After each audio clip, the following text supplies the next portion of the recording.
Good evening, dear friends.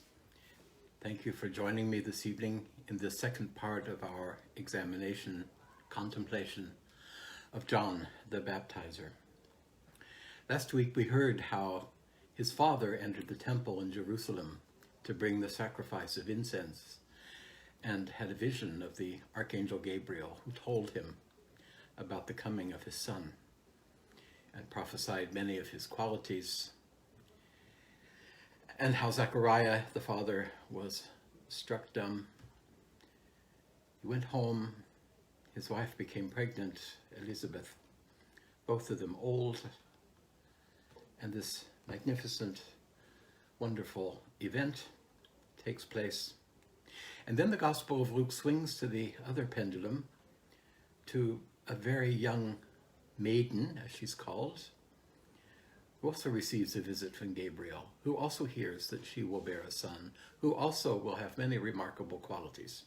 We're not talking about that son today. We're going to continue with John. But it is important that after this visit of Gabriel, Mary, this young maiden, immediately takes off to visit her cousin Elizabeth, who is now expecting the child. And she stays with Elizabeth for 3 months, apparently until just before the child is born.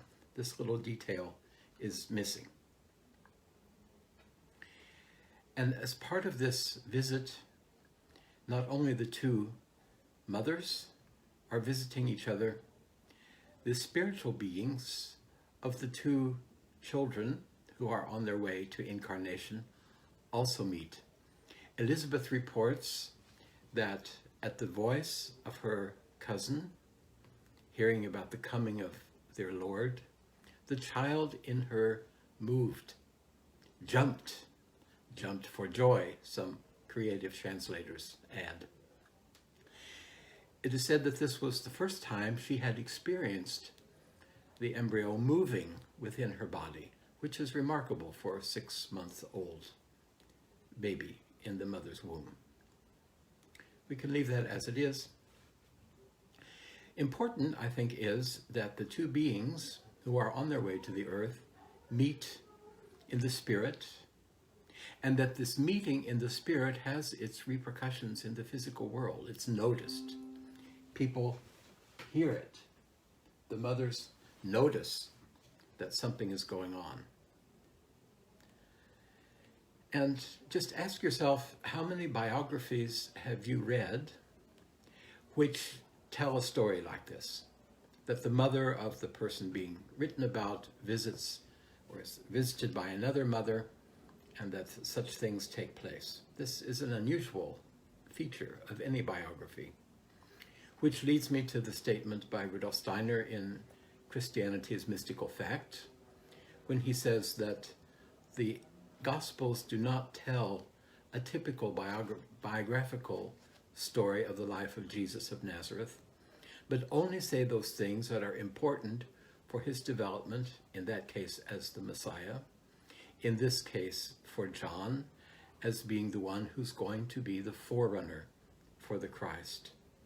So all of these details are also the larger picture we can understand as important benchmarks in the development of John into this very special role that he is going to play in the development of humanity.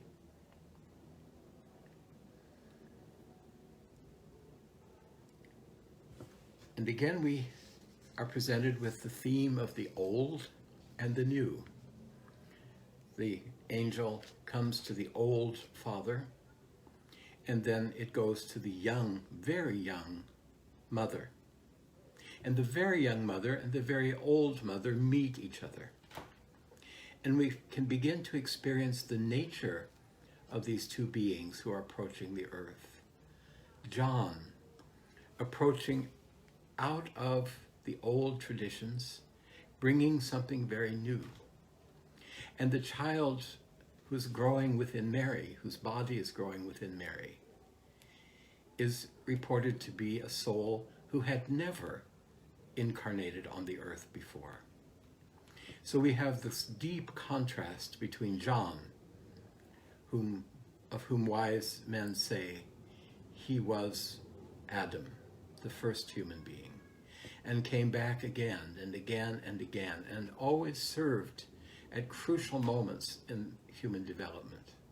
On the one hand, born or about to be born of the old parents, and on the other hand, a being of whom Rudolf Steiner at least says, this soul had never touched the earth before, had never been born into a physical body.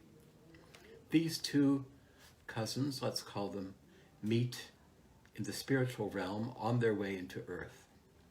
And I like to think that John, who saw a very difficult task before him, must have been encouraged by the presence of this other being, this young being, this being so young in spirit. It's interesting to think when you place the times of the Annunciation, that will say the beginning of the pregnancy, and the birth on a sort of a large circle. We might say the birth of John the Baptizer, which we're about to celebrate on June 24th, takes place at the beginning of the summer. So let's say here at the bottom of a big circle. The birth of Jesus of Nazareth takes place in the winter, December, up here. Births of the two beings, polar opposites. The Annunciation of John will have taken place in the fall. So the pregnancy stretched over the winter into the summer. The Annunciation of Jesus to Mary will have taken place in the spring and have stretched through the summer and the fall, so that the birth takes place in the winter. So we have a cross. These two polar opposite moments in time tell us something about the polar opposition of these two beings, and in their polar opposition, the cooperation that takes place between them.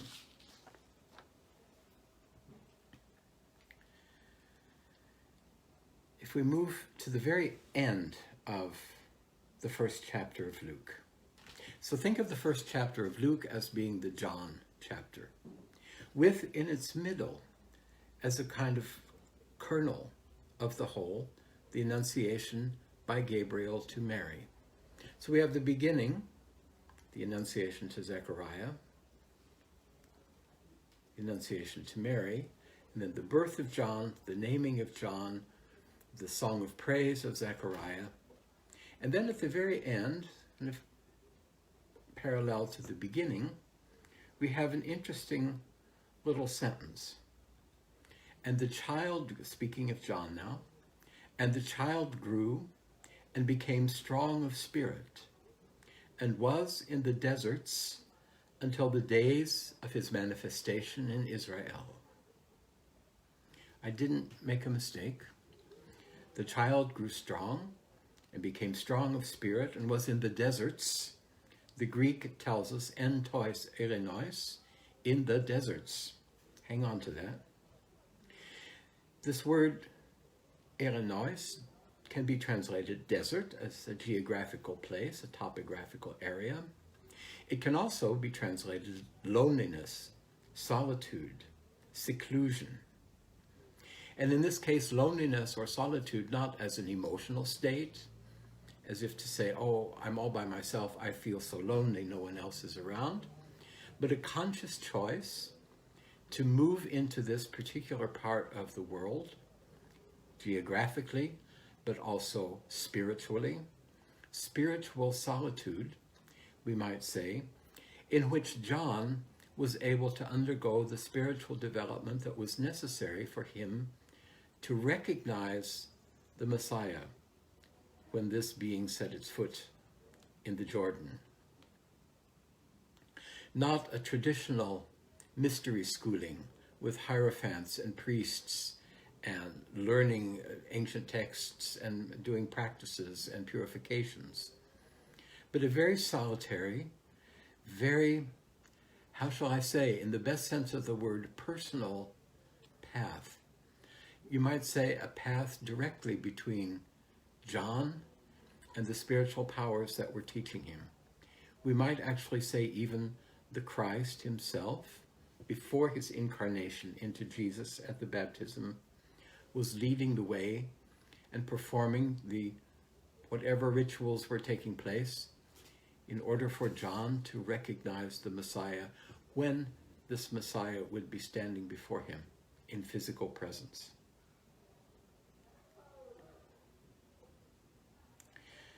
The child grew, became strong in the spirit, and went into the deserts until it was time to show himself to Israel. And this element of time is something that Luke again and again, you might say, underlines, underscores, with the exactitude of his descriptions. So chapter 1 ends, as I've just said, the child grows, becomes strong in the spirit, and so on. Then comes chapter 2, which is completely about the child Jesus. Then comes chapter 3. Chapter 3 begins with an exact description of the political situation. Just to give you a little taste. In the 15th year of the reign of Tiberius Caesar, Pontius Pilate being governor of Judea, and Herod being tetrarch of Galilee, and his brother Philip tetrarch of the region of Iturea and Trachonitis, and Lysanias tetrarch of Abilene, in the high priesthood of Annas and Caiaphas. So this is the description of the political and religious scene that we are about to enter. The word of God came to John, son of Zechariah, in the wilderness. Again, in the solitude. In the solitude. In the midst of all of this goings on, who is the boss here and there, and who is the high priest in the temple, and so on and so forth, we have the word of God comes to John, son of Zechariah, in the solitude of the desert. And this word of God begins, you might say, to bubble up from within. And John leaves the solitude of the desert and moves out into the world. I think nowadays he would probably be arrested or beat up or carried off into some kind of institution if we tried this. But in those days, the soul life of human beings was a lot closer to the surface, was not so buried as it is by us, and not so covered up with so many prejudices and have seen too many movies and read too many funny books. In those days, people were able to recognize through their hearing much more than seeing a particular figure. They could hear in his speech that the word of God was resonating in the words that he spoke. There are not many words recorded of John. We'll get into some of those next time. It says, the word of God came to John in the solitude of the desert, and he went into the whole region around the Jordan, preaching a baptism. And then we come to a difficult word. I'm going to say it in Greek. Preaching a baptism of metanoia into the forgiveness of sins. Metanoia. That's the rest of our contemplation this evening. Metanoia, a Greek word. It's used a lot nowadays. You can look it up in Wikipedia. I have a fairly lengthy theological article about it. Meta, turn around, or after, turn around. Noia, noein, thinking. Turn your thinking around. Now, any of you who've done any sort of concentration exercises know how challenging it can be to sit down and concentrate on a candle or a flower or a cloud or a word, to turn away from whatever it is you've been doing, whatever it is you're going to do. You turn your thinking toward one object and one object only. And most of the time, after 15 or 20 seconds, you're already thinking about the laundry you have to do, or your job going to work, or whatever it is that's coming up. This metanoia has very practical applications, and it also has very great applications. It can be changing your entire outlook on life. And that's a big project, especially if you've reached a certain age, as many of us have, or if you have been raised in a very specific religious tradition. And particularly those in the Middle East, where the texts, the word, the written word, and then the recited word, the studied word, is so important. The word. And the word was something you would hear every Friday evening and every Sabbath morning in the temple, in the synagogue, in your home. The word was highly respected and was kept, often very exactly. And this keeping the word forms the soul and forms the habit body, so that someone who is, for example, has become a vegetarian is handed a plate with meat on it and immediately knows, no, we're not going to do that. But it's much more subtle when we turn to the inner life. When, for example, as a good Hebrew, I have a certain distrust of everything outside of my own people. And suddenly then to welcome a member of another tribe or another nation or another geographical area would be quite difficult. It would take a great deal of renewing my thinking, transforming my thinking, in order to say, well, look, there's just another human being there. This is a topic that I think is very, very current right now, certainly in our United States, where the fear of the other is great. Metanoia. We could also say, transform your hearts and minds. That's the translation I like to use when I read this passage in the service. Transform your hearts and minds. This is the sermon, or the talk, the contemplation, the call of John the Baptizer. These are the words he spoke. I often imagine him standing up on a high, steep bank of the Jordan River. It's often said that he spoke there at the place where the Jordan, or shortly before the place where the Jordan flows into the Dead Sea, where you might say this lively, powerful body of water, the Jordan, dives into this salt-filled, dead body of water, the Dead Sea.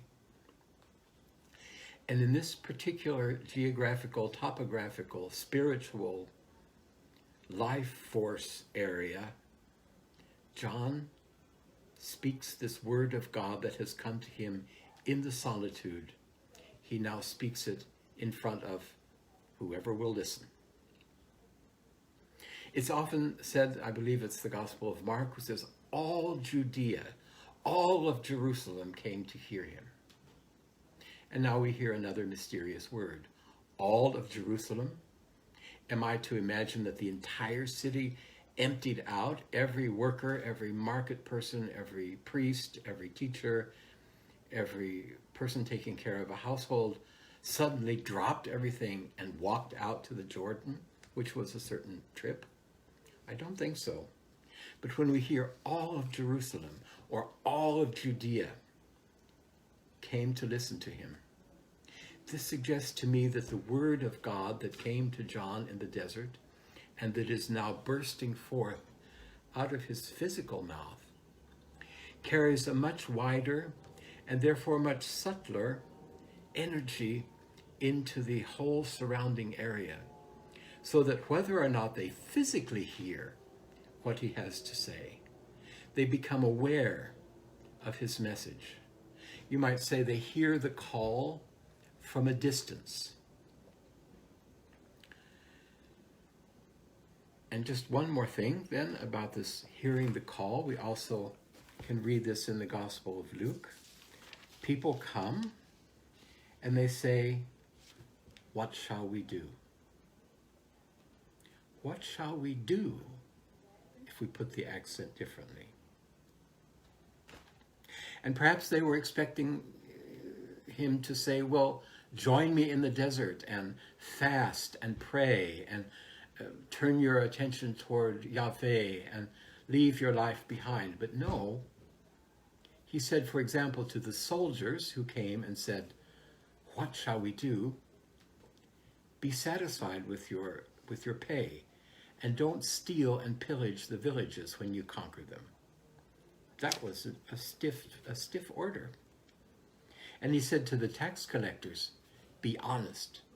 Don't put your finger on the scale when you're weighing the coins that someone is paying you, but only take from the people what they owe you. And whoever has 2 coats, now it gets really hard. Whoever has 2 coats, give one of them away to someone who has none. And now what do we see going on here? It's not only practical advice, it's good advice. Lift your behavior into the sphere of a higher morality, you might say. What I see going on, what I'd like to leave you with, is it appears to me that John and this word of God that has come to him in the solitude, that is speaking through his mouth, that is touching a deeper hearing than simply the physical organs, is slowly preparing all layers of the population for the coming of the Christ. So that the Christ, when he appears before people, will appear before human beings whose inward life has been prepared, who in their own lives have made conscious decisions to change, to transform, or let's say at least to begin the process of transforming. And so with this first sermon on transformation, I want to leave you. Next week I will be in Spring Valley, New York for the confirmation. I'm not quite sure if I'll be able to join in, to be here at 6 p.m. I will see. Otherwise, I'll try again the week after. I'd like to look at the baptism as performed by John and its effect on the Christ, and then a little farther into the life of John itself. So with this wonderful Greek word, metanoia, transform your hearts and minds, I leave you on this Sunday evening. Peace be to all of you.